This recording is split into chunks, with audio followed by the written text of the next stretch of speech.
Hello children, welcome to class 5. In today's class, we will study newspaper layout. See, newspaper layout or newspaper design involves the packaging of elements like, text, headlines, and you can see text, headlines, breaking borders, and the pictures in an attractive manner in the newspaper page. So, page design or page layout also involves the arrangement of the same elements in such a manner that the reader can read them fast and easy, progressing from one to the other word without confusion. So the first, so these are the different layouts of different newspapers.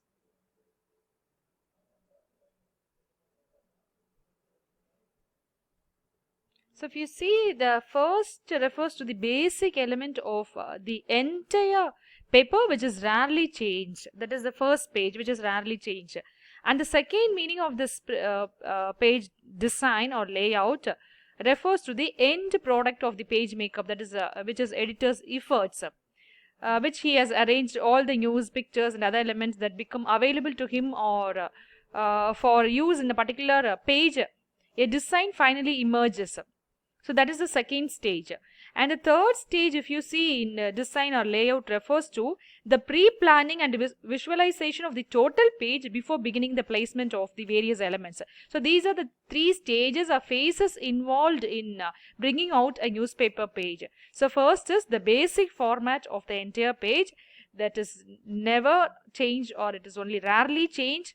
And second is the end product of the page layout, and the third is the pre-planning and visualization of the total page. So these are the different stages involved in bringing out the page, newspaper page layout. So the layout of a newspaper is not decoration but scientific management of the content and space. So the layout is actually the plan of arrangement of the copy, headlines and illustrations and advertisements as they appear on a finished page.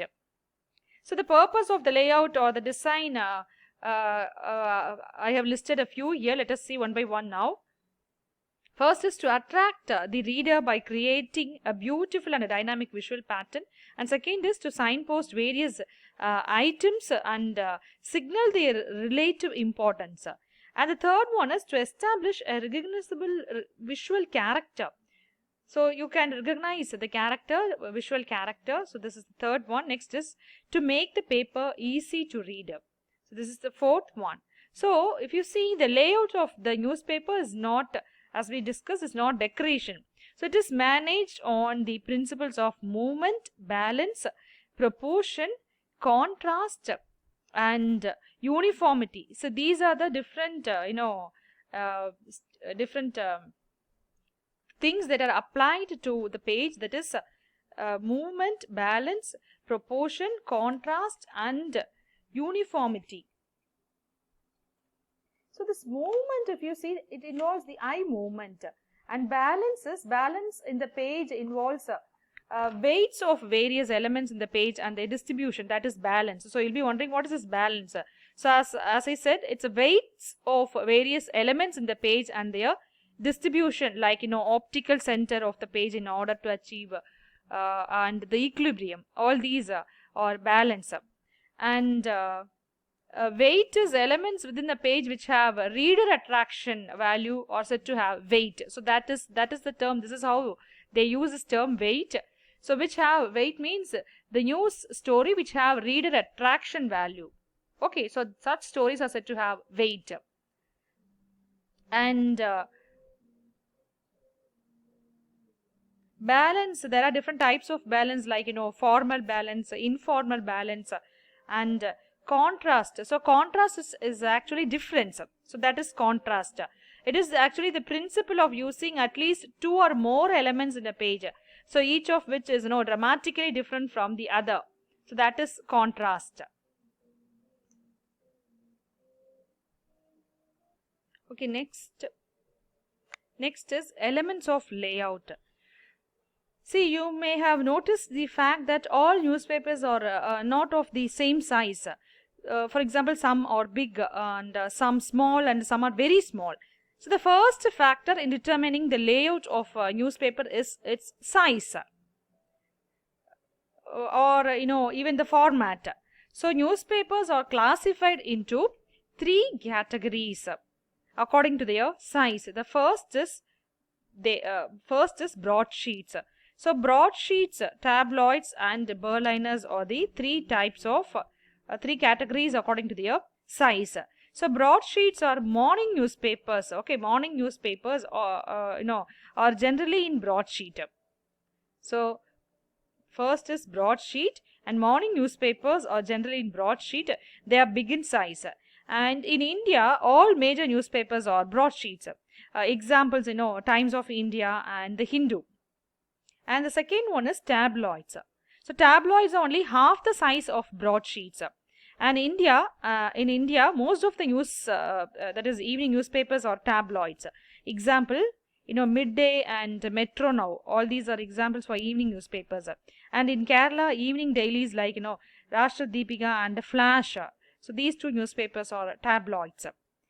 And presently, even some of the new morning papers have also adopted the tabloid format. Okay, so we cannot even you cannot even say that all evening newspapers are tabloids. Even morning newspapers have also adopted the tabloid format these days. And the third one is Berliners or Middies. So Berliners are very small newspapers. That is, Mint is in Berliner format.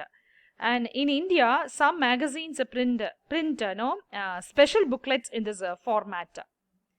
And next we'll see, so these are the designing of the front page. So now we'll see the designing of front page, and this is the designing of the front page of the Times of India. It's the front page of Times of India. So this front page is actually the showcase of a newspaper. So the most important page of any newspaper, if you see, is the front page. It is actually the window, or as I said now, is the showcase of the newspaper. It induces the reader to pick up the paper and read it. It establishes the identity and character of the paper, and also introduces freshness by its display and content. It presents the lead news and other important headlines. So for these reasons, a lot of importance is given to the designing of this front page. And modern front page these days makeup front page layout or design or makeup is highly functional, well designed, attractive and very flexible. It should not carry a lot of content. So we are very particular that, because if it carries too many contents, we'll never read. So these days they are very particular, modern newspapers are very particular to avoid too many contents. But the most important stories, important illustrations and advertisements may be included. And it should provide links to the inside pages like the home page of a website. See the four elements. So I have listed four elements here. The four elements of attraction that go into the makeup of the front page.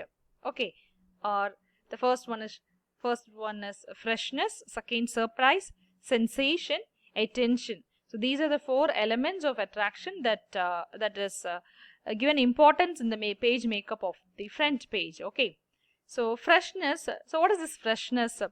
This freshness is attained through a selection of lively news and their appropriate display. So that is freshness. Okay, so it is attained through this freshness. How it is attained? It is attained through a selection of lively news and also their appropriate display. So where you try to display that news. So that is freshness. And second is surprise. See, this is inherent in news. Surprise is actually inherent in news. We talk about the soft news and hard news. So actually the surprise is inherent in news itself. And a good front page will have an adequate number of news with surprise. But even too many surprises can repel a reader. So they have writers have to be very careful. So just see this front page of Times of India. So as I said, a good front page, so this is a front page of Times of India, will have an adequate number of news with surprise. US in talks with Mubarak exit, CBI may summon DB's bar. So, has Zardari secretly married US doctor, so full of surprises. And the third one is sensation. strong news points create actually sensation. We all know that. So if there is no strong news point, that will never create sensation. So any strong news points can create sensation, and occasional use of sensation is advantageous. Even for overdoing sensation day after day erodes the paper's credibility. So they have to be very careful. Okay, every day they cannot, every time they cannot present, or they cannot give importance to sensational news alone. And that also erodes the paper's credibility. And the fourth one is attention. See, a judicious and artistic distribution of interesting and eye-catching elements on the page, keeping in mind the principles of eye movement, will help grab the reader's attention and retain it. So they have to pay or give importance to this attention, because as I said now, the principles of eye movement. So they have to know, the page makeup a designer or page setup person should know the eye movement, because that will help the reader's attention, and they can retain it. So a story introduction or lead must touch its headline. Pictures must not come between them. The star diagram of eye movement, which we discussed in last class, the star diagram. So I said this is the star diagram. So the news should be placed like this. So the star diagram of eye movement in an integrated page can act as a guide to the placement of story. So the star diagram is actually new in the vertically rectangular broadsheet page. The top left hand corner is considered the strongest point visually. So that is the star diagram, the top left hand corner. So the top left hand corner is this corner. So top left hand corner is this corner. So this corner is considered the strongest point visually. So that's why all important breaking events, breaking news stories are placed in the top left hand corner, because this is considered the strongest point visually. So this is especially true in the case of readers taught to read a page from left to right and top to bottom. This is how we read, that is, we read from left to right and top to bottom. And this is also called the primary optical area, or in short we can say POA.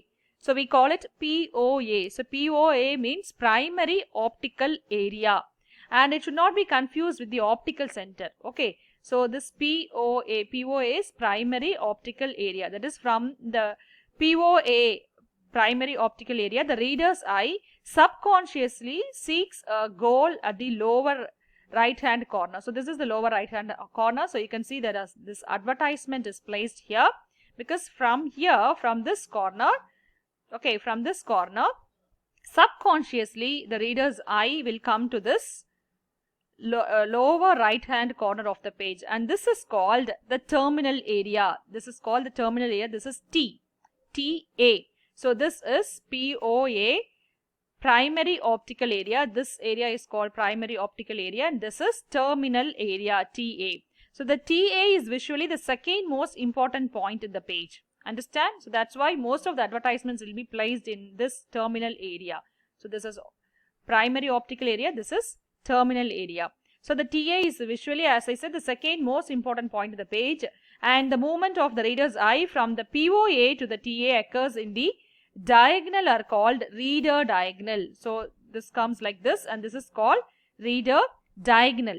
And this leaves the page with visually less important areas, like the top right hand corner called the fallow corner. So the top right hand corner, this is called the fallow corner, and this is actually less important areas. Okay, this fallow corner, top right hand corner is fallow corner, and the lower left hand area called the fallow. This is lower left hand area, and this is called fallow. So these are the important movements, eye movements, star diagram, and these are the terms that we use for the star diagram. So this is primary optical area, and this is terminal area, and this right hand corner called the fallow corner, and this is fallow. Okay, so I believe you have understood. See you in next class. Thank you.